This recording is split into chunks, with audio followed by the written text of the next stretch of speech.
네, 하나님 말씀 보도록 하겠습니다. 출애굽기 8장 1절부터 15절까지의 말씀입니다. 출애굽기 8장 1절부터 15절까지의 말씀. 저와 여러분이 한 절씩 교독하고 마지막 절은 합독하도록 하겠습니다. 교독합니다.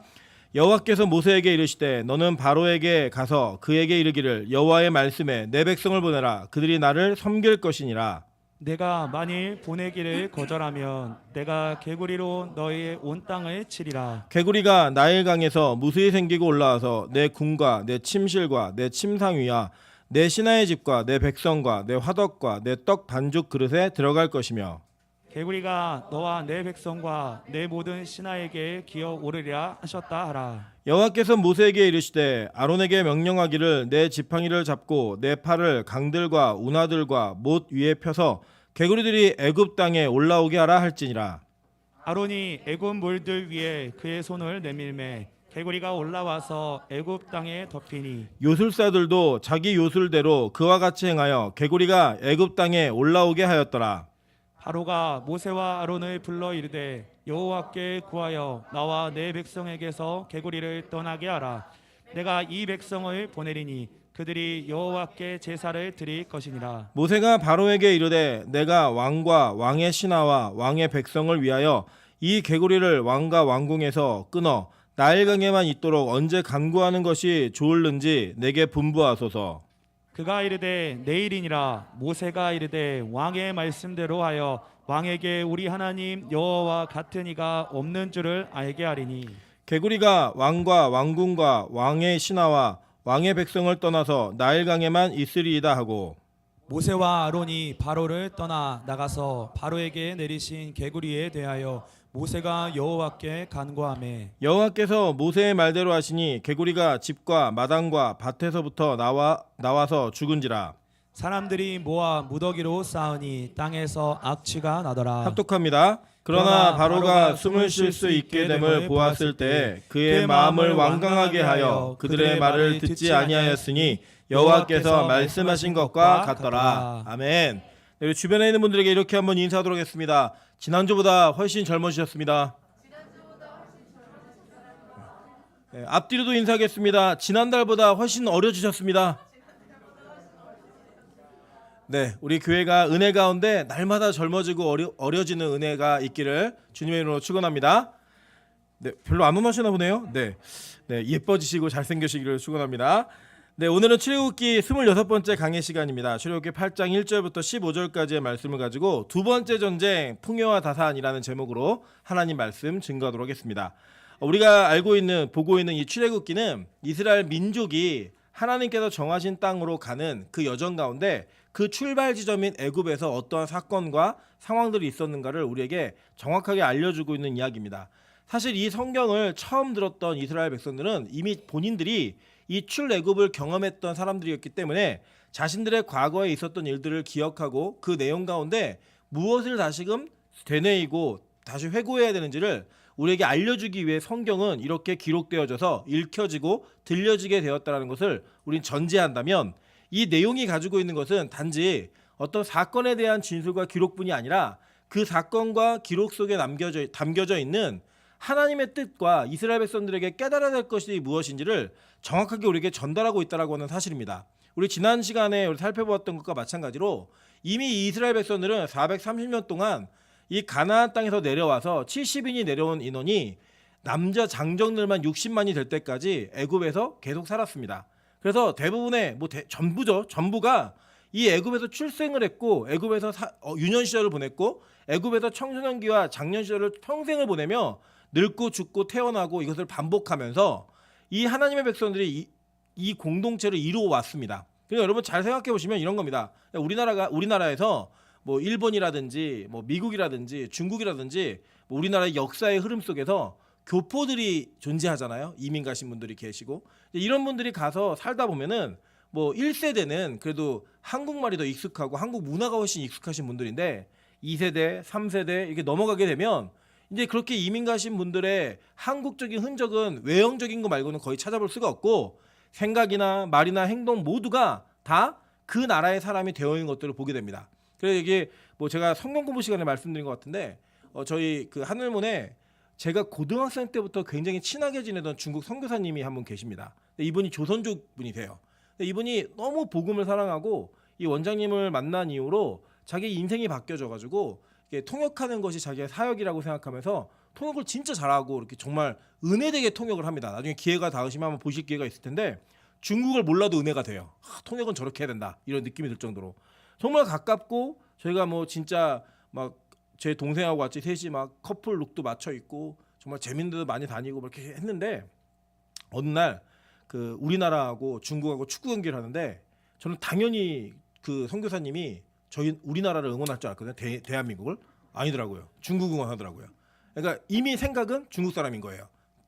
자기 나라가 어느 나라냐 그러면 절대 한국이라고 얘기하지 않고 중국이라고 얘기하는 거예요. 그러니까 이 세대를 겪으면서 다른 환경에 가서 살았던 사람들의 모습인 겁니다. 여러분 3세대가 지났는데 그런 일이 벌어지고 2세대가 지났는데 그런 일이 벌어지거든요. 그러니까 430년 동안 살았다는 거는 그냥 이 이스라엘 백성들 전체가 다 애굽인이 돼 있는 거예요. 그러니까 너 국적이 어디야? 애굽. 별로 이상하지가 않은 거예요. 근데 인종만 히브리인. 자기의 국적이나 생각이나 그 나라의 법을 따라 사는 게 전혀 어색하지가 않은 그 사람들에게 하나님이 찾아오셔서 어느 날 갑자기 너 내 백성이니까 나가자라고 얘기하는 거예요. 여러분 이게 쉽겠습니까? 예를 들어서 여러분 여기 계신 분들도 고향이 대부분 우리 또 빛가서 공연 특이해가지고 전라도 분들이 거의 95% 이상의 분들이 계십니다. 여러분 뭐 목포, 여수, 순천 뭐 다 이런 데도 오셨죠? 예, 저 먼데. 예. 저는 겸상도 하지 않는 그 지역인데 죄송합니다. 농담입니다. 네, 서울 사람이라. 예. 거기서 오신 분들이 지금 이제 올라오셔서 20년, 30년, 40년을 서울 생활을 하셨어요. 그러다 보니까 저희는 뭐 사투리 쓰는 분이 안 계세요. 예. 갈판이요. 뭐 이런 분도 안 계세요. 예. 무엇이요? 이런 안 계신다고요. 다 그냥 서울말 그냥 자연스럽게 그냥 표준어 쓰세요. 아마 뭐 가족들이랑 통화하거나 내려가시면 쓰실지 모르겠지만 그래도 여기에서 서울인인 척하면서 사는 게 별로 어렵지가 않은 분들이 여기 다 계신 거예요. 그러니까 이미 그곳의 문화도 잃어버리셨습니다. 뭐 옛날에 뭐 물고기 잡고 나무하고 막 이러셨어도 지금은 그렇게 살지 않으시기 때문에 아마 바뀌신 거예요. 그래서 우리 인간은 자기가 사는 곳에 너무나 쉽게 적응을 해버립니다. 그리고 그 적응한 곳에서 자기 인생을 펼쳐져 가는 거에 너무나 익숙하게 잘하는 것이 바로 우리 인간이 가지고 있는 장점이기도 하고 또 단점이기도 한 거예요. 그런 상황 속에서 우리가 이 문제를 바라보자는 거예요. 하나님께서 그 백성을 끌어내려고 하실 때 그걸 옮기는 게 여러분 절대 쉬운 일이 아니라는 거예요. 여러분도 지금 당장 서울을 떠나서 다시 목포, 여수 가라고 얘기하면 여러분 가는 게 쉬우시겠습니까? 터전을 일군 게 얼만데요.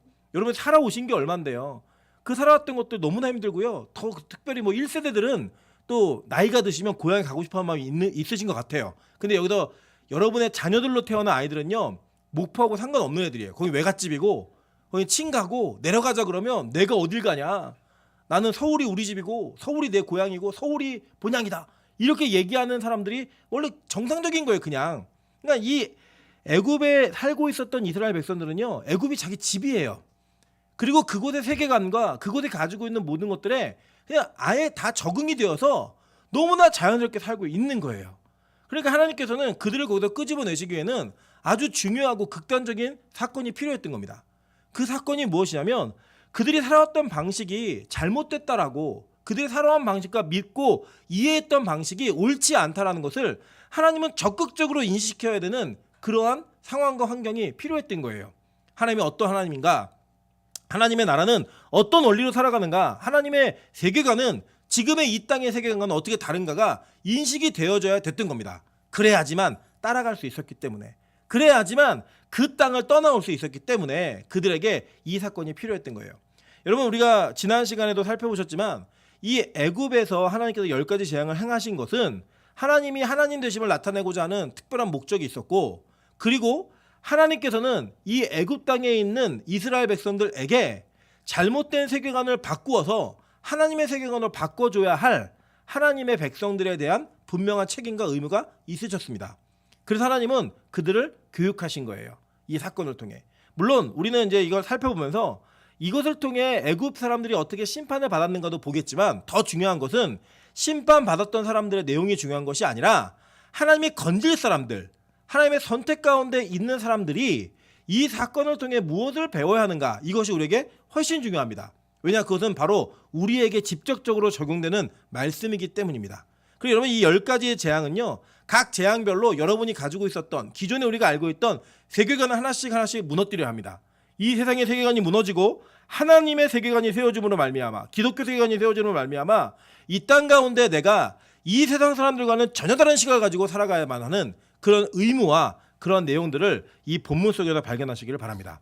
오늘 간지에 보시면 우리 지난주에 나갔지만 우리 애굽의 신들에 대한 내용들이 이 재앙과 연결되어 있다는 것을 우리는 이미 보았습니다. 그리고 이 상황이 우리에게는 너무나 이제 익숙하게 느껴질 만한 반복이 여러분에 계속 되어질 것입니다. 그런데 여러분 보시면 오늘은 두 번째 재앙인 개구리 재앙입니다. 이 개구리 재앙은요, 여러분 개구리 그러면 우리 보통은 이제 청개구리 막 귀여운 개구리 펄쩍펄쩍 뛰는 거 생각하잖아요.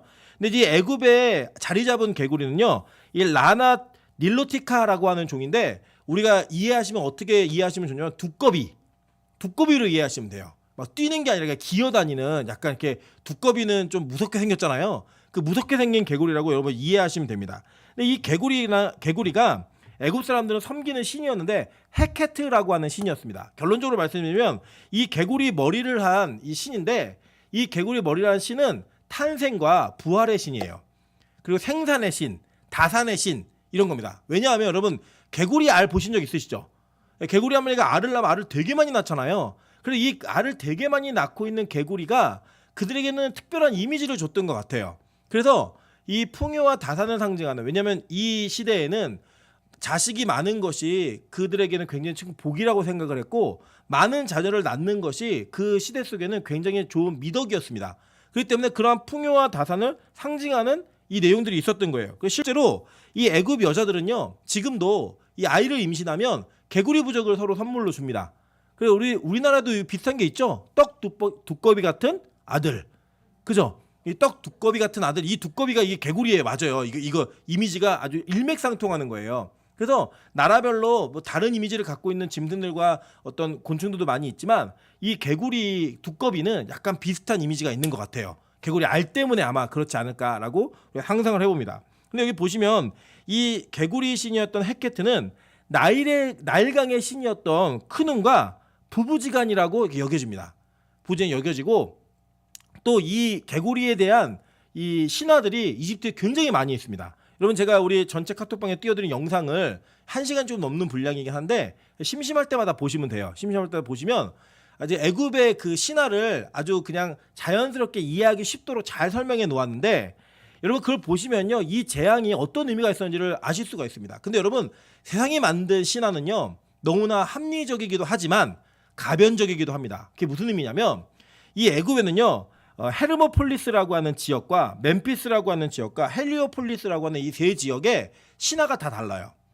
왜냐하면 너무나 역사가 길어요. 그러니까 여러분 피라미드를 쌓았던 시대에 저 지구 반대편에서는 만보스가 막 그 풀 뜯어먹고 다니고 막 그랬어요. 그러니까 너무나 긴 역사예요. 그 옛날에 그 어느 TV 프로그램에서 중국 사람들이 이거 오래됐다고 그러면서 언제냐 그랬더니 뭐 BC 몇 년 뭐 이렇게 하길래 그 애굽 사람이 나왔고 우리는 일단 옛날이라고 얘기하면 BC 2만 년, 3만 년 정도라고 그러면서 콧대를 누르는 걸 한번 본 적이 있는데 이 애굽의 역사는 너무나 장구하고 길어요. 그래서 그 애굽의 정권을 누가 잡느냐, 왕위가 어떻게 유지가 되고 누가 득세를 하느냐에 따라서 이 신화들의 내용이 약간씩 바뀝니다. 그러니까 합리적으로 바뀌는 거예요. 그래서 여러분 이 성경을 제외한 이 땅의 모든 문화와 신들은요 가변성이 있습니다. 왜 그러냐면 사람들은 자신이 섬기고 있고 자기가 중요하게 여기는 것들을 신성화시키고 그것에 가치를 부여함으로 말미암아 그걸 추구하는 것이 나쁘지 않다라고 인식을 시키는 거예요. 자기들도 위로하는 겁니다. 그게 바로 이 땅이 만들어낸 종교인 거예요. 그래서 종교는요 가변성을 항상 가지고 있어요. 이 시대가 요구하는 것이 무엇인지 이 세대가 원하는 것이 무엇인지를 따라서 그 가치를 추구하게 만들고 그 추구하는 것으로부터 양심의 자유를 얻게 하는 그러한 아주 자기의 그 인간된 죄성을 방어해주는 그런 역할을 하는 게 이 세상의 종교입니다. 그래서 저게 자꾸 생기는 거예요. 교리도 바뀌어가고요. 기독교는 다르죠. 기독교는 일관성이 있어요. 일관성이. 그냥 옛날부터 사용하던 성경이 그 성경의 가치를 그대로 두고 가는 거예요. 그럼에도 불구하고 기독교에도 이러한 요소가 있습니다. 그 성경을 해석하는 사람들이 시대에 맞게 자기에게 입맛에 맞는 구미에 따라 그 해석을 바꾸기도 하고 그 바꾼 것들을 추구하는 것들에 대해서 면죄부를 부여하더라는 거예요. 여러분 그게 이 땅이 가지고 있는 인간의 본성입니다. 그래서 이 그리스 로마 신화도 마찬가지고 이 애굽의 신화는요 역사가 긴 만큼 복잡해요. 막 섞여 있어요. 그 중에 개구리에 관련된 특별한 몇 가지를 좀 보시면 좋을 것 같은데 오늘 본문에 제가 간제 실어드린 두 번째 헤르모폴리스 신화에 대한 내용들을 실어놨잖아요. 거기 보시면 이 태초에 아무것도 없는 바다에서 갑자기 개구리 4마리의 얼굴을 한 남신이 등장을 해요. 그 개구리 얼굴의 이름이 뭐냐면 아문, 케크, 해, 눈이에요. 그러니까 한번 듣고 잃어버리셔도 돼요. 그냥 이런 개구리들이 있구나. 근데 머리만 개구리고요. 몸은 다 사람이에요. 이 개구리 4마리가 딱 등장해갖고 남신이 됩니다. 그때 이 남신의 짝을 맞추어서 여신 넷이 등장하는데 이 여신 넷은 뱀의 얼굴을 하고 있어요. 그리고 이제 4대4잖아요. 4대4면 뭐가 이루어져야 돼요? 미팅이 이루어져야죠. 그죠? 네, 소개팅이 이루어지는 거예요. 그래갖고 이 아문과 아마우네트가 결합을 해가지고 연합을 해가지고 볼 수 없는 힘의 존재가 됩니다. 네. 그리고 이 케크하고 카우케트가 결합을 해서 연합을 해갖고 어둠이 돼요. 어둠. 그리고 이 해하고 하우에트가 연합을 해갖고 무한한 영원함의 가치를 갖게 됩니다. 눈하고 나우네트가 이렇게 연합을 해서 태초에 바다가 돼요. 근데 여기에서 이 아문이라고 하는 이 신이 나중에 굉장히 이게 나라가 이 아문을 숭배하던 나라가 망해갖고 힘이 없어졌는데 희한하게도 이 아문이라고 하는 개구리가 굉장히 큰 의미를 갖게 돼요. 여러분이 잘 알고 있는 이 이집트의 왕 중에 투탕카멘이라고 아시죠? 예, 그 피라미드 투탕카멘의 저주 막 이래가지고 그 피라미드를 발굴한 사람들이 막 의문의 죽음을 하고 막 이러잖아요. 그 투탕카멘이 섬겼던 신이 바로 아문이에요. 그냥 그 투탕카멘을 아문라라고 불렀어요. 라는 태양신이에요. 애굽에. 그 아문하고 라가 합쳐져가지고 이게 신이 된 거예요. 예. 그래서 이 투탕카멘이 그 섬겼던 그리고 그들이 추구했던 그 신이 바로 아문신입니다. 그래서 이 아문은 이 이집트 안에서도요 굉장히 추앙받는 신의 반열에 들어가 있는 그 존재예요. 그리고 여러분 이제 보시면 이 후대에 오면 지금 이제 이 시대가 모세 시대잖아요. 모세 시대에 여러분 기억나시죠? 핫셋숲 누구예요? 모세를 양자로 드렸던 여왕. 그 여왕 시대에 이 개구리를 헤케트라고 하는 신으로 섬겼다라고 하는 그 유적들과 고 문서들이 발견이 되고요. 그 고고학적 발견들이 계속 이루어지고 있습니다. 이 시대에 진짜 이 개구리 신을 섬기는 분들이 있었어요. 그래서 여러분 그 제가 간제 실어드린 사진 보이시죠? 이 사진이 그 핫셋숲 시대에 발견되어진 건데 이 개구리의 얼굴이 개구리하고 뱀 보이시죠? 하나는 개구리, 하나는 뱀. 그죠? 이 내용이 아까 제가 얘기했던 헤르모폴리스 신화에 나왔던 그 이미지를 그대로 따와가지고 그 연합이 이루어진 걸 얘기하는 겁니다. 그래서 이 개구리는 생명의 신, 다산의 신, 풍요의 신 이런 것들을 강조했고 그런 것들을 추구하는 자들에게 그것을 심어주기 위한 교리적 이미지를 만들어 놓은 거예요. 그래서 이 쿠놈이라고 하는 신이 인간의 형상을 만들면 어떻게 만드냐 물레로 만들었어요. 물레 막 돌리면서 실을 꽂듯이 막 만들면 이 개구리 신인 헤케트가 거기에 생명력을 부여하는 거예요. 그래갖고 이 생명력을 부여한 게 인간이 되고 뭐 짐승이 되고 곤충이 되고 물고기가 되고 이렇게 되었다라고 하는 신화가 애굽의 신화입니다. 그러니까 이 사람들 애굽에 있었던 사람들은 자신들의 풍요 그리고 다산 이런 것들을 추구하기 위해서는 누굴 섬겨야겠어요? 헤케트를 섬겨야 되는 거예요. 개구리를. 그리고 그 섬김으로 인해서 인간이 가지고 있는 욕망이 그렇게 표출이 되고 그 욕망이 이 종교를 통해 실현이 되는 겁니다. 여러분 지금도 막 무속이라든지 이런 것들이 행행하고 샤머니즘 안 없어지잖아요. 여러분 되게 신기하지 않습니까? 최첨단의 과학의 문명을 가지고 인간이 하는 게 뭐냐면 컴퓨터로 점을 봐요. 그 최첨단의 AI 인공지능 이걸 동원해가지고 손금을 봐줍니다. 컴퓨터가요. 그걸 못 버려요 사람들이. 왜 못 버리는가? 인간의 욕망이 종교적으로 실현되는 거 이것으로 인해 우리는 안도감을 느끼고 그것을 통해 평안함을 느낀다는 거예요. 안 돼도 심지어는 여러분 전도를 하다가요 예수를 믿지 않는 분들에게 제가 축복 기도를 해드릴까요? 라고 요청을 하면 열이면 여덟은 해달라고 그래요. 그러니까 괜찮은 거예요. 어떤 신이든 내가 복을 받을 수 있다는 복자만 들어가면 그게 아무 문제가 안 되는 거예요. 그랬던 이 시대처럼 여전히 이 시대에도 동일한 그런 사건이 있었다는 겁니다. 여러분 그 사건 속에 하나님이 그렇게 물들어 있는 애굽의 백성들에게 뭐라고 얘기하시냐면 내 백성을 내보내라는 거예요. 아주 일관되게 하나님은 집착하십니다. 그러니까 하나님은요 여러분 스토커예요. 너무나 사랑해가지고 나는 싫어요. 여러분 솔직히 좋아서 하나님 믿은 분 어디 있어요? 다 어쩔 수 없이 믿고 태어나 보니까 믿고 있어서 믿고 어떤 사건을 통해 믿고 자다가 환상 보고 믿고 가위 눌렸다가 믿고 이런 사람들 모인 거잖아요. 여기 누가 믿고 싶었어요? 누가 이렇게 주일날 예배드리고 싶었어요? 그런 사람 없다고요. 그런 사람 없는데 하나님께서 그 사람들을 일관성 있게 계속 부르시는 거예요. 그래서 계속 얘기하는 게 뭐냐면 바로에게 요청하는 게 뭐냐면 내 백성 내보내라. 내 백성 내보내라. 이 얘기하시는 거예요. 출애굽기 5장 1절에 이렇게 얘기합니다. 그 후에 모세와 아론이 바로에게 가서 이르되 이스라엘의 하나님 여호와께서 이렇게 말씀하시기를 내 백성을 보내라. 그러면 그들이 광야에서 내 앞에 절기를 지킬 것이니라 하였나이다.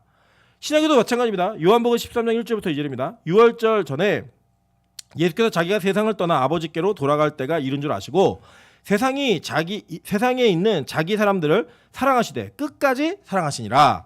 마귀가 벌써 시몬의 아들 가룟 유다의 마음에 예수를 팔 생각을 넣었더라 라고 얘기하면서 성경은 하나님의 백성과 하나님의 백성이 아닌 사람들을 정확하게 분류합니다. 구분해서 이야기하고 있다는 거예요. 로마서 11장 29절 보니까 이렇게 얘기하죠.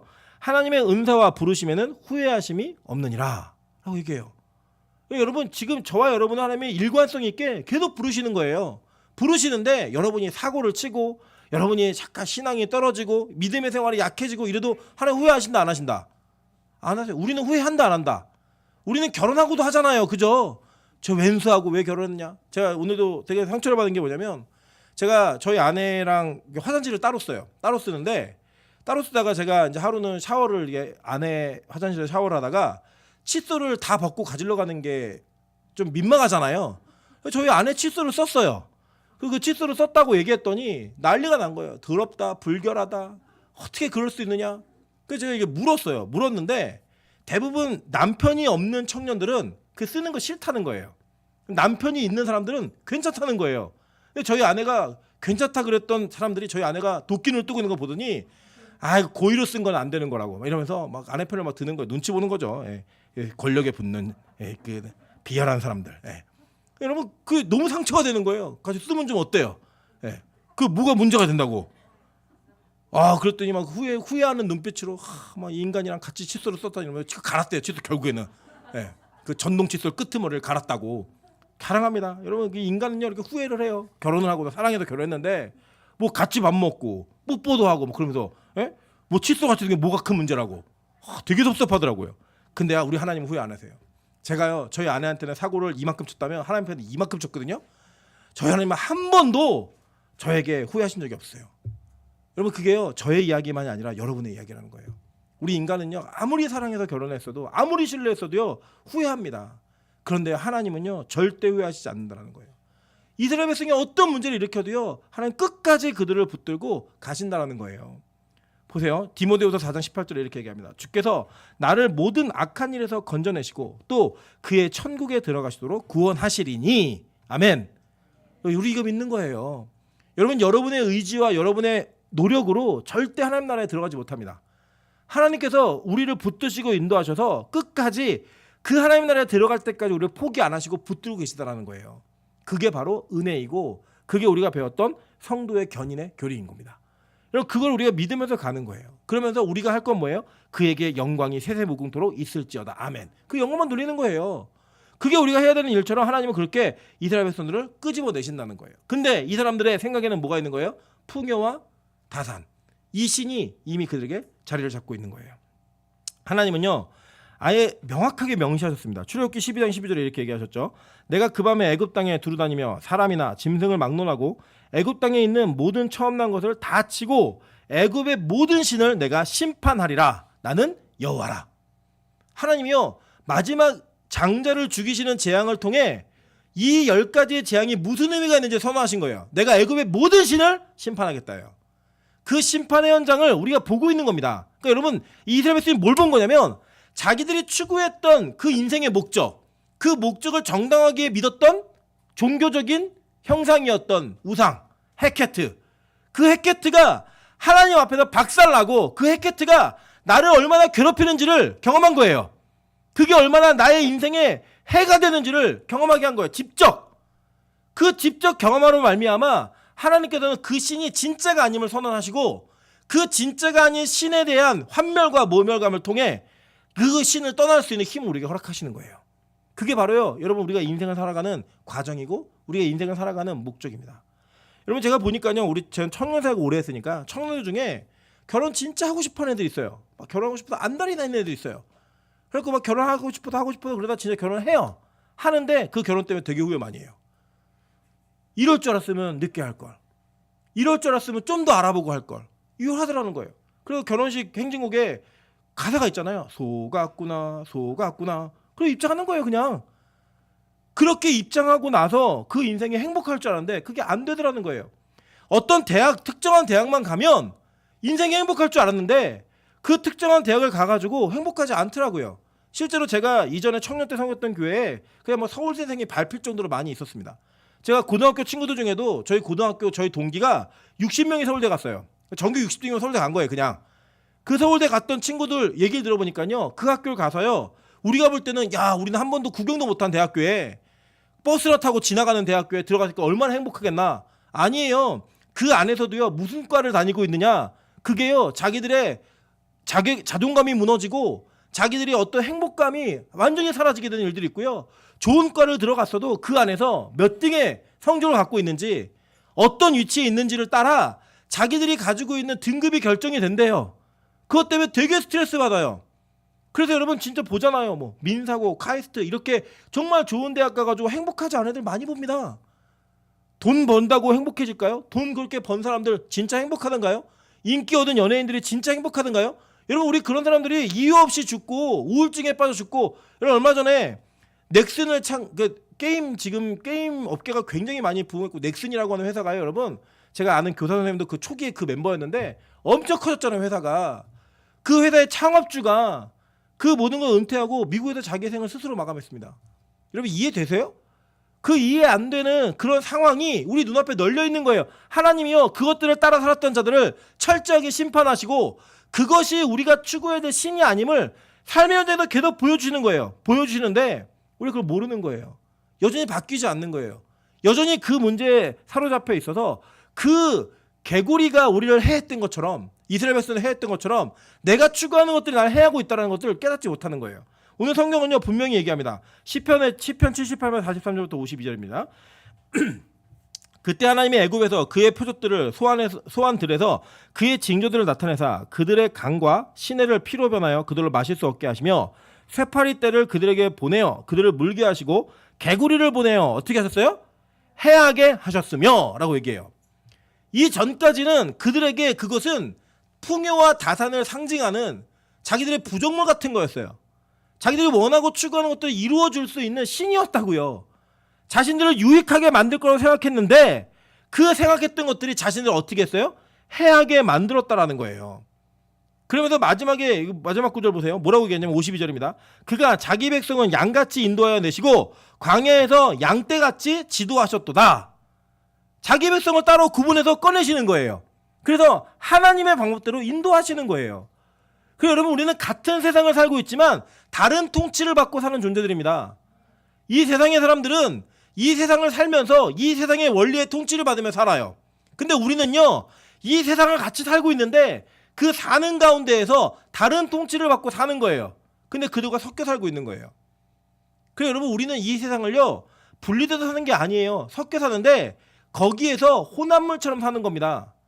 유기적 혼합물처럼 자기의 성질을 잃어버리지 아니하고 거기에서 내가 왜 그리스도인으로 살아가고 있는가를 보여주며 사는 거예요. 그래서 그 문화 속에서, 이러한 세계관 속에서 그들의 생각에 잠식되지 않고 살아가는 거, 그게 그리스도인의 삶인 거예요. 그래서 괴로운 겁니다. 여러분 솔직히 분리되어서 사는 거 어렵지 않아요. 아, 이 세상 너무 싫어. 나 이 세상 유혹을 못 이기겠으니까 나 산에 들어가서 혼자 살래. 그럼 여러분 죄 안 질 수 있어요. 안 만나니까. 여러분 그렇게 죄 안 짓고 살기에 가장 좋은 장소가 어딘지 아세요? 교도소예요, 교도소. 갇혀 사니까 아무것도 못 하잖아요. 여러분 근데 그게 믿음이에요? 그게 신앙이에요? 아닙니다. 진짜 신앙은요, 이 세상에서 내가 자유롭게 모든 것을 다 할 수 있을 때 하나님의 통치를 인정하고 그 나의 자유를 포기하고 하나님의 자유로 가서 죄로부터의 자유함을 누리는 게 진짜 신앙이라고요. 그게 우리에게 필요한 겁니다. 그게 여러분에게 있어야 되는 거예요. 아, 이 세상은 다산의 문제가 자신들을 행복하게 만든다고 생각하는데 나는 아니야. 풍요의 문제가 그들을 행복하게 만든다고 생각하는데 나는 아니야. 그렇게 살아가는 거예요. 오늘 너무 감사한 간증이 있었습니다. 2주 전에 3,000원을 못 내겠다고 울면서 지갑이 없으면 못 살다고 얘기했던 찬수가 오늘 헌금을 3만 원 한 거예요. 그래갖고 왜 3만 원을 했니? 그랬더니 하나님께 많이 받으려고 했대요. 그랬더니 옆에 있던 수아가 자극을 받아갖고 자기 주머니에 있는 걸 다 꺼내가지고 다 헌금을 한 거예요. 저희 교회는 아이들 헌금 때문에 교회 사게 생겼습니다. 주일학교 아이가 수업도 없는 아이가 3만 원에 헌금을 하고 다 있는 걸 털어서 내고. 여러분 그게요 자신들이 저는 되게 중요한 교육이라고 생각해요. 아이들이 자기 인생에서 돈이 다가 아니구나, 이거 하나님 거구나, 하나님께 드려야만 하는 거구나, 그래야지만 하나님 걸 또 갖다 쓸 수 있구나, 이거를 배우고 가르치는 건요 정말 중요합니다. 저는 이 아이들에게 계속되는 은혜가 있기를 소망합니다. 그 부모들에게 그 헌금을 유지할 수 있게 계속 돈을 부어주길 또 소망합니다. 그래야지 그 일들이 계속 일어나죠. 그 일들이 벌어지겠죠. 그런데 여러분 원리가 이런 거예요. 세상의 원리로 살지 않는 거예요. 아껴야 된다, 많이 내지 마라, 그래야 너 잘 살 수 있고 그래야 너 성공할 수 있어. 그걸 내려놓는 거예요. 11조 하지 마. 야 그게 얼마나 큰 돈인데. 그걸 헌신하고 그걸 희생했을 때 내 모든 것이 하나님의 원리라는 걸 알았을 때 그걸 갈 수 있는 거예요. 시편 105편 1절부터 7절 그리고 30절에 이렇게 얘기합니다. 여호와께 감사하고 그의 이름을 불러 아뢰며 그가 하는 일을 만민 중에 알게 할지어다. 그에게 노래하며 그를 찬양하며 그의 모든 기이한 일들을 말할지어다. 그의 거룩한 이름을 자랑하라. 여호와를 구하는 자들은 마음이 즐거울지로다. 여호와와 그의 능력을 구할지어다. 그의 얼굴을 항상 구할지어다. 그의 종 아브라함의 후손 곧 택하신 야곱의 자손 너희는 그가 행하신 기적과 그의 이적과 그의 입에다 판단을 기억할지어다. 그는 여호와 우리 하나님이시라. 그의 판단이 온 땅에 있도다 라고 얘기하면서 하나님이 하신 일을 다 알리라는 거예요. 그러면서 그 알리는 일 중에 하나님이 하신 샘플이 하나 있는데 그게 뭐냐? 그 땅에 개구리가 많아져서 왕의 궁실에도 있었도다. 이 사건을 보라는 거예요. 그가 옳고 그의 판단이 옳다라는 걸 우리에게 인정하게 하나님이 샘플로 주셨다는 거예요. 샘플로. 여러분 개구리의 등장, 이 개구리의 많아짐은요 이 땅에 얼마나 우리를 괴롭히고 있는 영들의 세력이 강력해지는지를 표현해주는 하나의 상징인 거예요. 실제로 보세요. 요한계시록 16장 12절부터 14절입니다.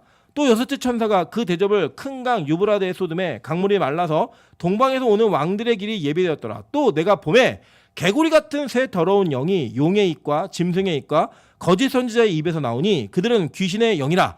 이적을 행하여 온 천하 왕들에게 가서 하나님 곧 전능하신 이의 큰 날에 있을 전쟁을 위하여 그들을 모으더라 라고 얘기해요. 여기서 개구리의 영, 개구리 같은 새 더러운 영을 얘기하죠. 그죠? 이 상징이라는 거예요. 신적인 상징이라는 거예요. 신적인 상징. 이 땅의 풍요와 이 땅의 다산 이런 것들을 이야기하고 그걸 강조하고 그것을 통해서 자기의 유익을 누리게 하고자 하는 그 죄된 본성을 자각하는 종교적 힘, 그게 있다는 거예요, 여러분. 그리고 여러분 이단 이런 데 관련된데요. 그 타 종교예요. 뭐 무소유 뭐 이런 거 얘기하는 분들 그런 거 다 거짓말인 거 아시죠? 여러분 대부분 제가 이제 진짜 들은 얘기인데 이 경북 쪽에 있는 절들은 전국에 있는 절들 다 먹여 살립니다. 네, 경상도 쪽에 있는 절들이. 이 절들이 얼마나 부유하냐면 이 내는 돈 자체가 너무 커가지고 일반 이게 시골에 가는 암자 같은 것도 한 10억에 거래가 된대요. 사고 파는데. 근데 그걸 사고 팔면 3년이면 본전을 찾는데요. 그리고 그 이유는 다 수입인 거예요. 그래서 여러분 거기에 주지가 되려고 폭력배들 데려다가 쿵푸 하는 거예요. 네. 이겨갖고 그 주지 되려고. 그래야지 엄청난 소득이 얻어지니까. 그리고 여러분 그 스님들이 타고 다니는 차들 다 왜 찬 거 아시죠? 네. 정말 좋은 차도 타고 다녀요. 도박장에 스님들은 항상 등장합니다. 네. 항상 이게 머리 이런 분들이 이거 도박 열심히 하시잖아요. 뭘로 하시는지. 이단도 마찬가지예요, 여러분. 이단들이 헌금 내게 하고 막 헌신을 강요하고 막 강요하는데 정작 교주 뒷배경에 보면요 많은 걸 소유하고 있어요. 자기 것들로 많은 걸 가지고 있어요. 여러분 이장님 씨 아시죠? 네. 다미성교회. 그분이 10월 24일 92년 10월 24일 예수님 재림을 주장했잖아요. 그죠? 그분이 그렇게 그 사건이 지난 이후에 금고를 뒤져보니까 통장에 엄청난 많은 거 금괴 아시죠? 다 발견됐잖아요. 아니 청구성이 그걸 왜 만들어 놓고 왜 그걸 모아놔요? 정말 휴거를 믿으면? 아닌 거 아는 거예요 자기들도요. 그런데 그래놓고 뒤에다가 자꾸 뭔가를 추측해 놓는 거예요. 축적해 놓는 거예요. 그게 자신의 복이라고 생각하니까. 그거를 실현하고 그거를 추구해가는 게 바로 이 땅에 개구리형을 가진 사람들의 모습인 거예요. 거짓 선지자들의 모습인 겁니다. 그 여러분 강단에서 이 번영 신학을 얘기하고 기복적 신앙을 강조하는 이 내용은요, 여러분 옳지 않아요. 여러분 지금 제가 누누이 말씀드리지만요, 이 물질의 복은요, 복이 아니라 사실 은사예요. 돈을 버는 재주가 있는 사람이 있어요. 진짜 있다니까요. 여러분 노래 잘하는 사람 있잖아요. 노래 잘하는 사람이 있어요. 우리는 아무리 열심히 해도 그 노래 목소리가 안 나와요. 저는 아무리 오 해도 동화처럼 안 돼요. 그 사람이 있어요. 타고났어요. 받은 은사라고요. 그런 식의 은사인 거예요. 다 그 은사 영역도. 근데 그걸 왜 욕심내요? 내게 아닌데. 공부 잘하는 은사가 있다니까요. 공부하는 애들은 공부 열심히 해요. 그런 은사적 개념을 우리가 이해를 못하고 접근하니까 자꾸 그걸 복의 축으로 여겨서 내가 잘 믿으면 뭔가 많은 걸 소유할 것 같고 많은 걸 가질 것 같지만 아니에요, 여러분. 그렇지 않습니다. 성경 우리 모두에게 돈을 주는 것으로 우리의 복을 측량하지 않았어요. 다만 하늘나라에 가면 그러한 풍성함이 있기 때문에 그것을 예고편으로 이 땅에 보여주시기 위해 몇몇 특정한 인들에게 그것들을 부어주셔서 하나의 샘플과 모델을 삼은 거예요. 근데 그게 진짜 우리 추구해야 되는 복이에요? 아니라고요. 근데 여러분 낙심하지 마세요. 우리 천국 가면 다 부자예요. 천국 가면 모든 부유함을 다 누려요. 그걸 누리기 위해 연습하고 훈련하는 거예요. 그래서 이 땅에 있는 사람들은요, 가난하게 살아야 돼요. 왜 가난하게 살아야 되는지 아세요? 내게 없으니까. 여러분 예를 들어서 김학주 님이 저에게 20억을 맡긴 거예요. 정말 그랬으면 좋겠어요. 20억을 맡겨놓고 목사님 통장에 보관 잘하고 계세요? 그리고 여러분 20억이 있지만 그거 제 거에 아니에요. 아니라고요. 그럼 저는 가난해요, 부자예요? 가난한 거예요. 제게 아무것도 없으니까. 여러분 이 땅에서요, 여러분에게 뭐 땅이 있건 집이 있건 차가 있건 통장에 뭐가 있건 다 누가 주신 거예요? 하나님이 주신 거예요. 그리고 여러분에게 직분을 주셨는데 청직이라는 직분을 주신 거예요. 그죠? 그리고 여러분 그걸 맡은 자이지 여러분이 소유자가 아니라는 거예요. 그리고 여러분 이 세상에 어떤 사람이에요? 가난한 사람이에요. 내게 아니니까. 청지기가 뭘 더 맡았건 덜 맡았건 무슨 의미가 있어요? 여러분 한번 생각해 보실래요? 우리나라는 팀 문화가 없기 때문에 여러분 알바를 하시는데 어떤 알바는 하루 종일 손님이 안 끊어지고 바빠요. 그래갖고 음식을 날라야 되는데 나르는 음식의 그릇 수가 하루에 2,000그릇, 3,000그릇 나른다고 한번 생각해 보세요. 그런 알바가 있는데 한 달에 100만 원 받아요. 이쪽의 알바는 8일을 날려요. 뭐 손님이 뜨문 오고 뭐 왔다 그냥 대충 가고 막 이래요. 하루에 뭐 그릇 한 15개 먹으면 끝이에요. 근데 여기도 알바 100만 원 받아요. 여러분 어디 가시겠어요? 어디 취업하시겠어요? 바쁜 데 가실 거예요? 그래도? 나는 바쁜 데 가서 똑같이 100만 원을 받지만 죽어라고 일하고 막 고생하고 몸 다 망가졌으면 좋겠다. 이런 분 아무도 없을걸요? 그냥 없는데 가가지고 하시는 게 우리 삶의 지혜라고 생각하시잖아요. 하나님과 똑같은 거예요, 여러분. 이 땅에서 여러분의 사명이 크면요, 일을 많이 하셔야 돼요. 근데 일 많이 하신 것만큼 그게 무슨 의미가 있느냐? 그냥 맡겨진 사명한 거예요. 일을 조금 맡기신 사람도 있겠죠. 조금의 사명도 있겠죠. 그 사명 감당하고 그냥 가시는 거예요. 그럼 다른 천국 가요? 아니에요. 똑같은 천국 가요. 그럼 맡은 일 열심히 하는 거예요. 감사함으로. 거긴 차별이 없어요. 그럼 여러분 뭘 하시는 게 맞아요? 돈이 있으면요, 쓸 데를 찾아야 되는 거예요. 어디다 써야 되지? 이거 왜 맡기셨지? 이거 내 거 아닌데 어디다 써야지 되는 걸까? 이거 고민하셔야 돼요. 없으면요, 아이고 나는 그런 고민 안 해도 되겠다. 빚이 있다. 더 감사하세요. 야, 이 빚을 못 갚으면 주님 오시는 날 다 끝나는 거구나 이러면서 지나가는 거예요, 그냥. 물론 우리가 이제 있는데 안 갚고 이런 건 안 되겠죠. 양심으로 하나님 그리스도인으로서. 근데 여러분 이 땅에서 그렇게 살아가는 거예요. 그렇게. 오늘은 특별히 이 헤케트가 우리에게 강조했던 다산에 대한 문화를 조금 더 살펴보고자 합니다. 여러분 다산은요, 하나님도 우리에게 복이라고 얘기하셨어요. 시편 127편 3절부터 5절입니다. 보라, 자식들은 여호와의 기업이요 태의 열매는 그의 상급이로다. 젊은 자의 자식은 장사의 수중에 화살 같으니 이것이 그의 화살통을 가득한 자는 복되도다. 그들의 성문에서 그들의 원수와 담판할 때 수치를 당하지 아니하리로다 라고 얘기해요. 제가 장지범 목사님하고 잠깐 대화를 나누다가 장지범 목사님이 같이 이렇게 친하게 지내시는 친구 선교사님께서 자녀를 11명을 낳으셨대요. 예, 우크라이나 선교사님이신데 자녀 11명을 낳으셨대요. 1번부터 10번까지 다 여자애고 11번만 남자애래요. 제가 그 집에 누가 시집가나 이게 되게 걱정되더라고요. 예. 근데 이제 그런 은혜가 있으니까 제가 그걸 보니까 선교사님이 얼마나 든든할까. 어디 가서 그냥 교회 개척을 해도 일단 11명의 성도가 확보된 거예요. 예. 그 얘네들이 지금 키우는 게 힘들었지. 11명이 다 장성해서 걔네가 11조만 내도 교회는 유지될 거 아니에요. 그죠? 그래서 제가 저희 아내한테 가서 더 나을 거 얘기를 하려고 그랬더니 저희 아내가 헛소리하지 말라고. 예. 그리고 제가 이제 참기로 했습니다. 하나님, 예, 절제의 영을 주십시오. 이렇게 참기로 했는데 많은 건 키울 때가 이제 복이에요, 복. 제가 보니까요, 저희 어머님도 6남매시고 저희 아버님도 6남매신데 집에 무슨 큰 일이 있어도 6남매가 힘을 모으니까 금방 해결하더라고요. 이제 저희 세대는 걱정이에요. 저희 세대는 이제 많아야 둘, 뭐 셋. 저희 밑에도 막 그런데 우리 뭐 윤기쁨 집사는 이제 기도해 주세요. 예, 아이가 잘 자라고 있습니다. 예, 그 아이가 이제 있는데 자기 셋 낳고 싶대요. 셋. 가능할까 모르겠어요. 그 권사님이 절대 안 된다고 얘기하실 건데 쌍둥이 생길 거예요. 그랬더니 막 권사님 절대 그런 소리 하지 말라고 막 도끼를 뜨시고 막 눈에 레이저가 나오시던데 모르죠. 이제 얼마나 나을지. 우리 뭐 명수 형제도 요새 장자만 얘기해도 좋아요. 기분이 입이 이렇게 걸려 있어요. 장자만 얘기해도. 예. 희연 집사가 정말 충격적인 사건이 있었는데 자기 꿈을 얘기하면 사람들이 비웃는데요. 그러면서 그 꿈을 얘기 안 하다가 자기 너무 상처가 된대. 그러면서 얘기를 하는 거예요. 자기 꿈은 아이를 10명 낳는 건데 사람들이 자기한테 뭐라 하대. 뭐 눈물 퍽 흘려서 제가 웃지도 못하겠고 같이 울지도 못하겠고. 네. 아니 뭐 언제까지 나올지 모르겠어요. 앞으로 뭐 40대 중반까지 계속 날라나 봐요. 어쨌든 그런 꿈이 있대요. 자기는. 네, 비전이래요. 맞아요, 여러분. 보니까요. 우리가 많은 아이들을 키우고 많은 아이들을 성장시키고 하는 것은요. 우리 인생에 참 좋은 것 같아요. 저는 지금도 많이 안 낳는 사람들이 많이 있지만 여러분 그 안 낳는 것이 다 좋은 건 아닌 것 같아요.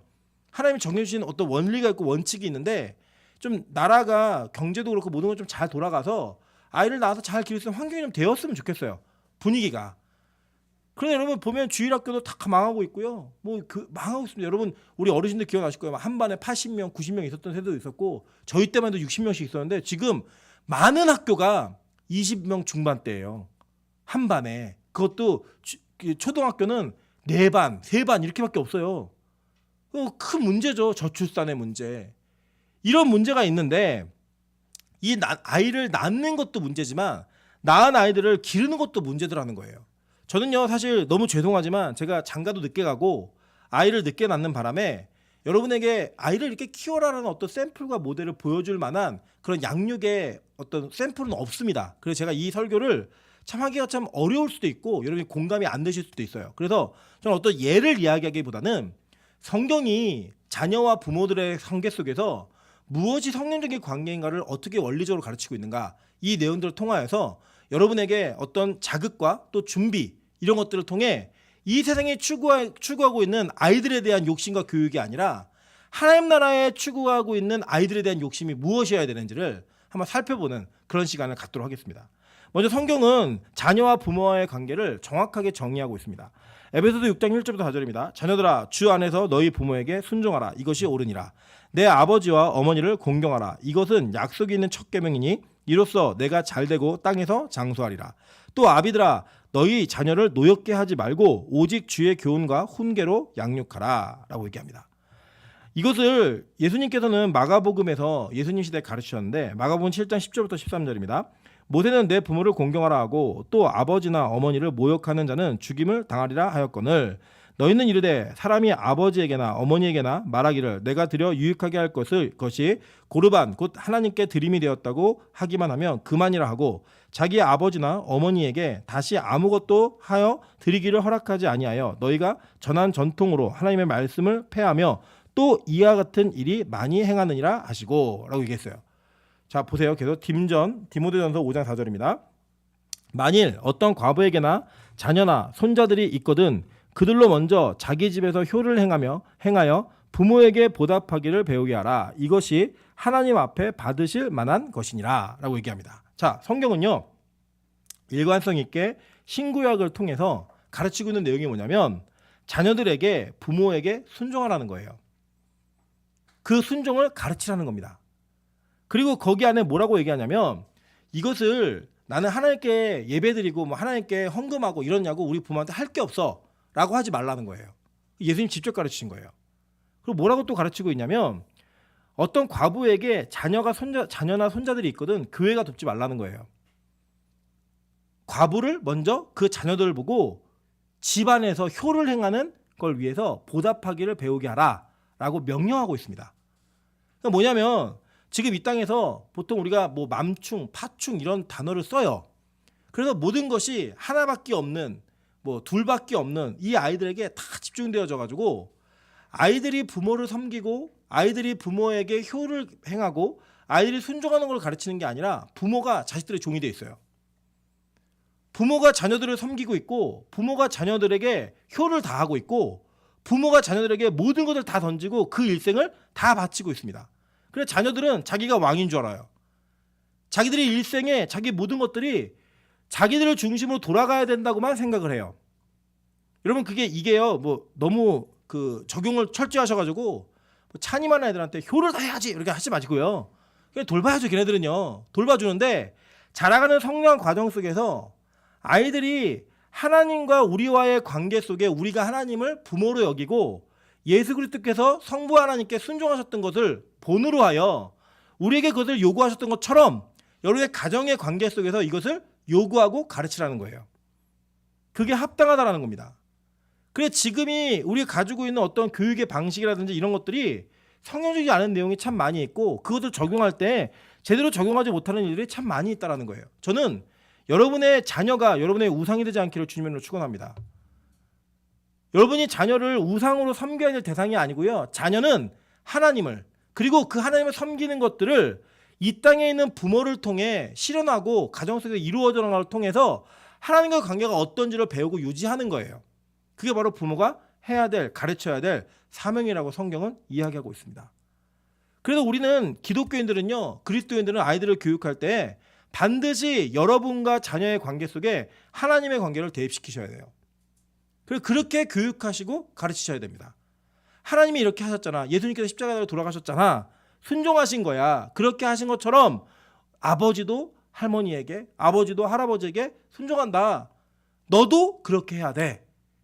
이렇게 가르침으로 말미암아 하나님이 가르치신 순종의 의미, 그 순종의 개념이 여러분의 집안에 가풍으로 자리 잡을 수 있도록 교육하시는 것이 여러분의 의무입니다. 성경은 이것을 명령이라고 이야기했습니다. 그러면서 교육의 방식을 얘기했는데요. 잠언 13장 24절에 보니까요. 매를 아끼는 자는 그의 자식을 미워함이라. 자식을 사랑하는 자는 근실이 징계하니라. 잠언 22장 15절입니다. 아이의 마음에는 미라는 것이 얽혔으나 징계하는 채찍이 이를 멀리 쫓아내리라. 잠언 23장 13절부터 14절입니다. 아이를 훈계하지 아니하려고 하지 말라. 채찍으로 그를 때리지라도 그가 죽지 아니하리라. 내가 그를 채찍으로 때리면 그의 영혼을 수월에서 구원하리라. 라고 얘기해요. 와, 성경 보니까 되게 자신하죠? 애를 때리는데 뭘로 때리래요? 채찍으로 때리래요. 그럼 이 말씀을 적용해갖고 오늘 들어와. 채찍 갖고 막 때리고. 이렇게 하라는 말씀이 아니에요, 여러분. 이 말씀은요. 그 당시의 문화와 환경 속에 자녀에게 할 수 있는 극악적인 절제되어진, 그러니까 정해져 있는 룰 안에서 할 수 있는 최선의 방법으로 그 자녀가 죄로부터 돌이키고 그 자녀가 잘못된 길에서부터 돌아올 수 있도록 아이를 징계하고 훈계하라는 거예요. 여러분 지금 이 땅의 현실은요. 교육이 딱 두 가지 영역으로 나눠져 있습니다. 영향을 받았어요. 하나는 영국식 교육인데 이 영국식 교육은 이게 3R 교육이라 그래갖고 영어의 두음을 따라서 reading, 그러니까 읽는 거, writing, 쓰는 거, 그 다음에 arithmetic이라 그래서 계산하고 연산하는 거, 이걸 해서 3R 교육이라 그랬어요. 이 영국식 교육이 어떤 교육이냐면 제식 교육이에요. 그래갖고 무조건 암기시키고 외우게 하고 못하면 체벌하고. 그리고 여러분 제인 에어라는 그 소설이나 영화를 보신 분들은 아시겠지만 막 선생님이 얘기한 거 못하면 조그마한 의자에 막 세워놓고 막 추운 겨울에 막 물 뿌려갖고 막 벌 주고 막 곤장 때리고 막 이랬어요. 그래서 거기서 제인 에어에서 친구랑 같이 벌 받다가 애가 폐렴 걸려 죽잖아요. 추운 그 겨울에. 모르시나요? 어쨌든 그런 교육의 방법이 있었어요. 그래갖고 막 아이들에게 부작용이 일어나고 부모와 자식 간의 관계가 안 좋아지고 공교육이 너무 권위적이다 보니까 막 어려워지니까 이때 혜성화 같은 여인 하나가 등장합니다. 마리아 몬테소리. 이 여자가 등장해가지고 이 여자가 교육 방식을 바꾸자는 거예요. 아이들에게 스스로 자율성을 갖게 하고 자기가 찾게 하고 그것을 추구하게 만들어서 스스로 자기의 교육의 방법과 공부의 방법을 배워갈 수 있게 만들자라고 하는 선포적인 인기를 끌어서 그게 미국 사회에 엄청난 영향을 미쳤어요. 그리고 여러분 이게 대안 같았는데요. 양쪽 다 문제가 생겼어요.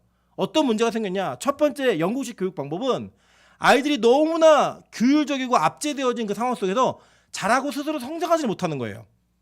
그래서 완전히 획일화된, 그러니까 교사의 역량에 따라 아이들이 그냥 그 교재에 맞춤으로 다 찍어내듯 제품이 나오는 거예요. 애들이 근데 그렇지 않잖아요, 사람이.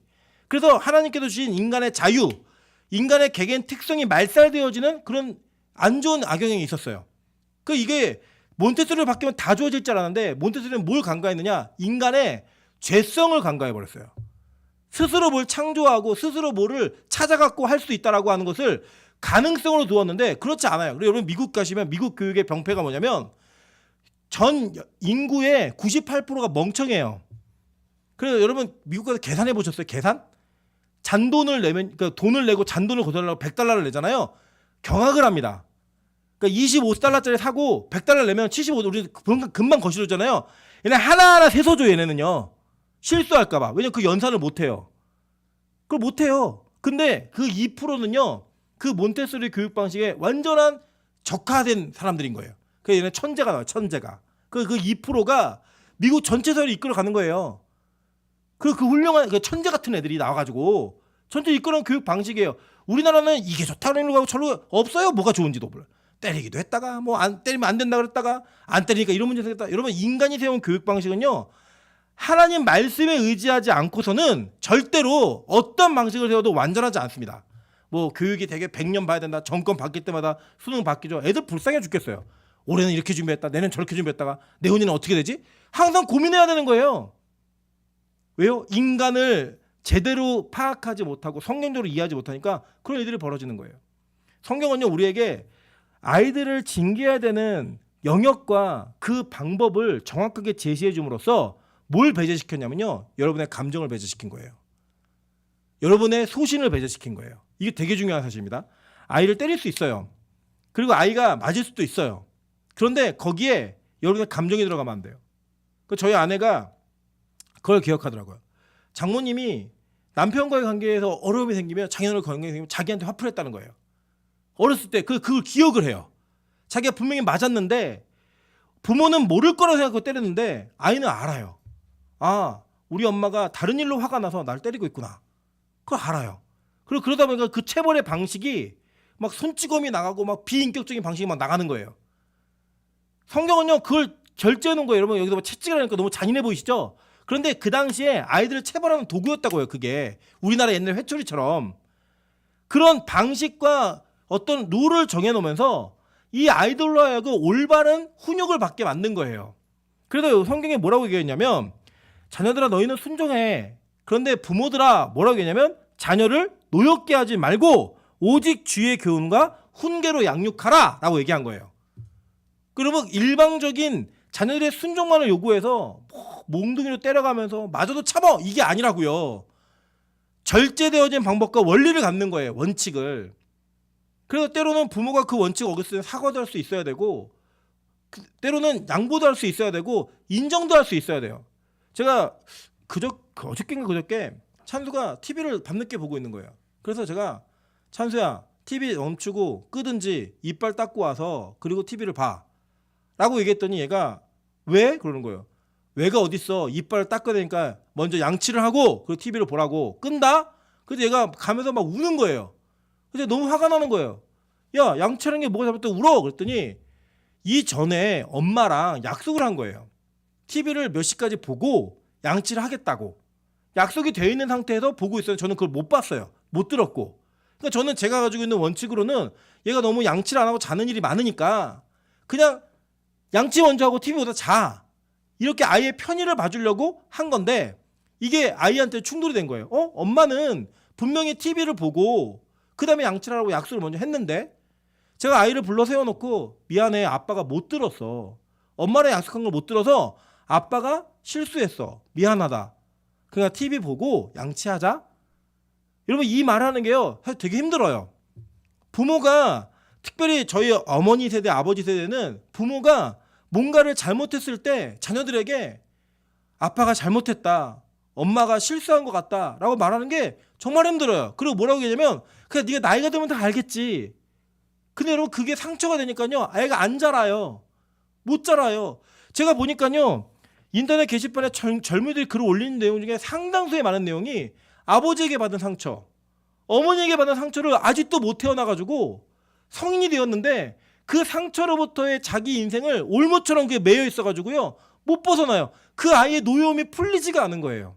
그 비인격적인 사람이 되어 있어요. 모난 사람이 되어 있어요. 여러분 이거 고쳐야 됩니다. 이게 부모가 자녀들을 노엽게 하지 말라고 한 하나님의 명령에 우리가 순종하지 못했고 그걸 올바르게 가르치지 못했기 때문에 이런 일이 벌어진 거예요.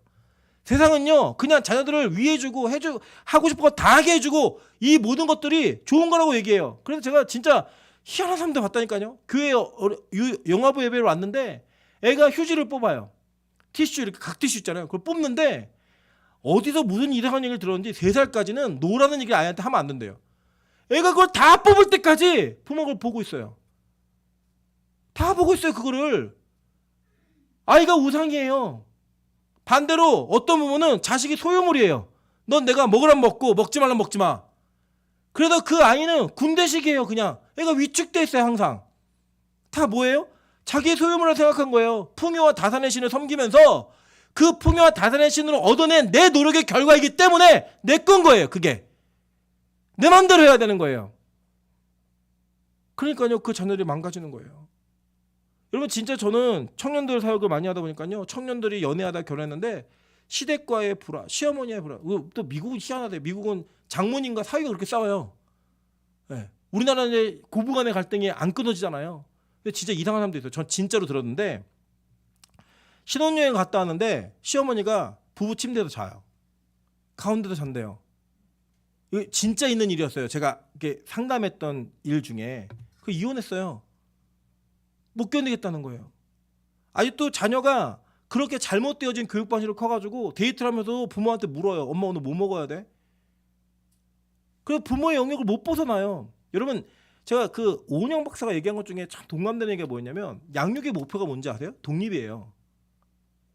아이들이 어느 정도 나이가 지났을 때 열심히 양육을 하지만 그 나이가 지나서 그 아이를 하나님 앞에 우리는 하나님 앞에 스스로 하나님을 섬기고 하나님과 관계를 맺어가고 스스로 하나님과의 그 관계성을 유지할 수 있게 만들어주는 게 우리 신앙교육의 목표인 거예요. 그게 교회가 아이들에게 해줘야 될 일인 겁니다. 그래서 먼저는 저는 제 영유치부 아이들에게는요 좀 마음껏 교회에서 뛰놀게 하고 싶어요. 그냥 얘네가 그냥 교회가 너무 즐거운 곳이고 교회가 행복한 곳이고 교회 자체가 너무나 이들에게 좋은 인상이었으면 좋겠어요. 그 가운데에서 우리가 가장 중요한 예배를 심어주는 거예요. 그 가운데서 야, 너 교회 너무 좋지. 근데 이 교회가 더 좋을 수 있어. 그거 뭔지 알아? 예배가 있기 때문이야. 그 이 아이들이 예배를 조금 못 드려도 여러분 너무 낙심하지 마세요. 너무 그것 때문에 민감해하지 마세요. 아이들에게는 아직 시간이 있어요. 우리가 가르칠 수 있는 시간이 있다고요. 그게 지금 이 시대에는 설득일 수 있어요. 아니 때로는 때릴 수도 있어요. 그런데 그러한 방법을 통하여서 우리는 이 아이들이 하나님 앞에 온전히 설 수 있도록 기다려주는 거예요. 돌봐주는 거예요. 그게 부모의 역할이라고요. 그게 교회에서 아이들을 키우고 양육하는 부모들의 역할이고 교사들의 역할이고 교육자들의 역할인 거예요. 교육자가 하지 말라 안 하고 하라고 이런 게 아니라 스스로 하나님과의 관계를 맺어갈 수 있도록 도와주는 거. 그게 안 되니까 무너지는 거예요. 자신의 것으로 소유물로 생각하니까. 저는 우리가 부모로서도 청지기임을 잊지 않으셨으면 좋겠습니다. 저희 예전에 제가 한번 말씀드린 적이 있는데 저희가 찬수를 잃어버린 적이 있었어요. 그 잃어버렸을 때 이 아이가 그 저희는 안 깰 줄 알고 어머니 댁에 잠깐 옆동에 갔는데 아이가 깨갖고 없어진 거예요. 막 난리가 났죠. 새벽 2시, 3시에 막 찾고. 결국 이 아이를 찾았어요. 찾아갖고 이제 다 수습을 하고 누웠는데 아이가 갑자기 이렇게 묻더라고요. 엄마, 응. 엄마하고 아빠한테 하나님이 나 잘 키우라고 맡기셨잖아. 근데 왜 나 두고 혼자 갔어? 이 아이가 그 얘기를 하는데 그 얘기가 처음에는 웃는 것처럼 얘기했고 얘기했는데 그 말에 충격이 되는 거예요. 그래 맞아. 하나님이 맡기신 아이지. 하나님 맡기신 아이지. 저는 찬소에 대한 그러니까 저희 아들에 대한 마음을 내려놓은 지 이미 오래됐어요. 왜 그랬냐? 얘가 어렸을 때 열성 경련 때문에 몇 번씩 막 기절하고 중보기도 부탁드린 적 기억나시잖아요. 저희가 이곳에 와서 예배 드릴 때 저희 어머니가 떨리는 목소리로 철아 너무 놀래지 마라. 지금 찬수가 많이 다친 것 같아. 그 병원에 실려갔어. 그래서 제가 가면서 엄마 찬수가 숨은 쉬어? 솔직히 말해줘. 속이지 말고 숨은 쉬어? 그건 잘 모르겠어. 앰뷸런스에 실려갔어. 그 얘기 듣고 가는 동안에 저희 아내는 하나님 무조건 다 잘못했다고. 뭘 잘못했는지 모르겠어. 잘못했대요 무조건. 잘못했다고. 저는 그걸 가면서 하나님 데려가셔도 주님의 아이입니다. 살아도 주님의 아이입니다. 저는 그때 찬수가 저의 소유물이라는 생각을 아예 버렸습니다. 지금까지도 아예 없어요. 앞으로 저희 인생에 다시는 그런 일은 없을 겁니다. 이 아이에게 있었던, 제가 늦지막히 낳잖아요. 그리고 저한테 되게 소망이었거든요. 아이가 너무 이뻤거든요. 저 아이 너무 이뻐하니까. 근데 이게 하나님 편에서는 아닌 거예요. 제가 하나님보다 이 아이를 더 사랑할까봐 하나님이 애초에 싹을 잘라버리셨어요. 찬이가 태어나는데 찬이가 저는 개인적으로 더 이뻐요. 딸내미여서 그런지. 근데 그 마음을 다 표현 못하겠어요. 그 마음이 선을 넘어갈까봐 되게 조심조심해요. 왜냐? 찬수의 경험이 있는 거예요. 아, 이때 하나님이 이렇게 하셨지. 내가 이 선을 넘어가면 하나님이 이 아이도 똑같이 하실 거야. 그래서 항상 그 아이들에 대한 걱정보다 하나님과의 관계가 무너질까 봐의 걱정이 더 커요. 그게 바로 저는 제가 부모로서 할 수 있는 최선이에요. 왜냐? 저희 어머니가 저를 그렇게 기르셨다니까요. 저희 부모님이 저를 그렇게 기르셨다니까요. 저는 어머니가 5살 때 사역을 시작하셨어요. 초등학생 기간 동안에 저희 어머니 얼굴을 학교 끝나고 본 적이 없어요. 어머니가 집에 계신 날은 아프신 날과 교회에 문제가 생긴 날이었어요. 어떻게 보면 시댁 식구들과 친정 식구들이 저희 어머니한테 공격 진짜 많이 했어요. 왜 애들을 이렇게 방치해 놓냐고. 왜 애들을 그렇게 돌보지 않냐고. 근데 저희 어머니가 사역을 시작하고 순종하게 된 계기가 뭐냐면 제가 경기라고 쓰러져가지고 MRI 찍으러 들어가는데 병원에서 원인이 없대요. 그러면 하나님이 너 순종 안 하면 저 아들 데려간다. 그 얘기에 저희 어머니가 두 손 두 발 다 드셨어요. 그 지금까지도 아들이 없는 인생처럼 사세요. 저희 생일을 모르세요. 네. 본인이 배 아팠는데 생일을 모르시고 저 너무 제가 잘 모르는데 여자분들은 애를 낳은 달에 좀 아프시다 그래요. 몸이. 그 아픈 거를 하다가 아 맞다 나 이때가 네 생일이지 이러면서 그때 아세요. 안 챙겨줘도 섭섭하잖아요. 원래 안 챙겼기 때문에 섭섭하지 않아요. 그런데 저는요 그 안에 저희 어머니가 하나님으로 받은 자녀 사랑의 한계가 어딘지를 정확하게 알고 있다라고 저는 인식해요. 그리고 그걸 포기하고 하나님을 섬기셨던 게 진짜 자녀를 사랑했다라고 저는 믿어요. 오늘 성경 마지막에 이렇게 얘기합니다. 누가복음 18장 29절부터 30절입니다. 이르시되 내가 진실로 너에게 이르노니 하나님 나라를 위하여 집이나 아내나 형제나 부모나 자녀를 버린 자는 현세 여러 배를 받고 내세 영생을 받지 못할 자가 없느니라 하시니라. 이게 하나님 우리에게 정해주신 경계선이에요. 그 위에 한번 볼까요? 열왕기하 20장 20절 21절입니다. 히스기야가 그의 조상들과 함께 자고 그의 아들 므낫세가 대신하여 왕이 되니라. 이때가 언제냐면요. 이 히스기야가 자기의 생명을 연장받은 이후에 이 므낫세를 낳아요. 그래서 이 므낫세가 얼마나 귀히 여겼겠어요. 자기 원래 못날 아들인데 죽을 뻔하다가 낳거든요. 그 이 아들 너무 귀히 키워가지고 이 훌륭한 신앙인인 아버지 밑에 이 므낫세가 이사야를 톱질해서 죽였어요. 이 므낫세가 하나님 성경책을 한잔 쪄 태우면서 하나님 조롱했어요. 그런 아들이 태어났다고요. 성경은 이 사건을 통하여서 우리의 자녀 사랑의 한계가 어딘지를 보여주고 있습니다. 하나님은 분명히 다산도 축복이라고 말씀하셨고 하나님의 자녀는 태의 열매는 여러분 화살에 있는 전통이라고 얘기하시면서 전통에 있는 화살이라고 얘기하면서 원수와 단판 지은 날 그들이 힘이 될 거라고 얘기하시면서 우리를 축복하셨어요. 그 축복한 대상이 여러분에게 저주의 도구가 되지 않기를 간절히 소망합니다. 이 세상은 그게 다라고 얘기해요. 근데 우리는 그게 다가 아니에요. 자녀와 부모와의 관계도 관계 속의 관계일 뿐 생명의 관계 아닙니다. 생명의 관계는 여러분과 하나님과의 관계예요. 그 관계가 우선되어져서 세상이 맘충 이야기를 들을 때 우리는 그 이야기를 듣지 않을 수 있는 진짜 그리스도인 되셨으면 좋겠고요. 세상이 자녀들을 위해 모든 것들을 다 투자하고 모든 것들을 다 올인할 때 우리는 하나님과의 관계를 우선으로 생각하면서 진짜 자녀를 사랑할 수 있는 그런 부모 되셨으면 좋겠습니다. 자녀를 지옥 보내는 정말 악한 부모 되지 않도록 청지기로서의 사명을 감당하지 못하는 자녀들이 여러분 인생에 없도록 노력하시고요. 지금 자녀가 없는 분들은 지금부터 기도하세요. 제가 정말 좋은 아빠가 되고 싶었거든요. 근데 현실에 부딪히니까 안 되더라고요. 잘 안 되더라고요. 그게 우리 인간의 모습입니다. 지금부터 기도하셔서 하나님 풍요와 다산이 신이었던 그들에게 그것이 얼마나 해악이 되는지를 알려주심으로 말미암아 그걸 끊어내고 나올 수 있게 만드셨던 그 하나님의 은혜가 지금 이곳에 우리에게도 동일하게 있음으로 말미암아 이 땅에 진짜 추구해야 되는 것이 무엇인지를 깨달을 수 있는 인생 될 수 있게 해달라고, 그렇게 살아갈 수 있는 저와 여러분 되시기를 주님의 이름으로 축원합니다.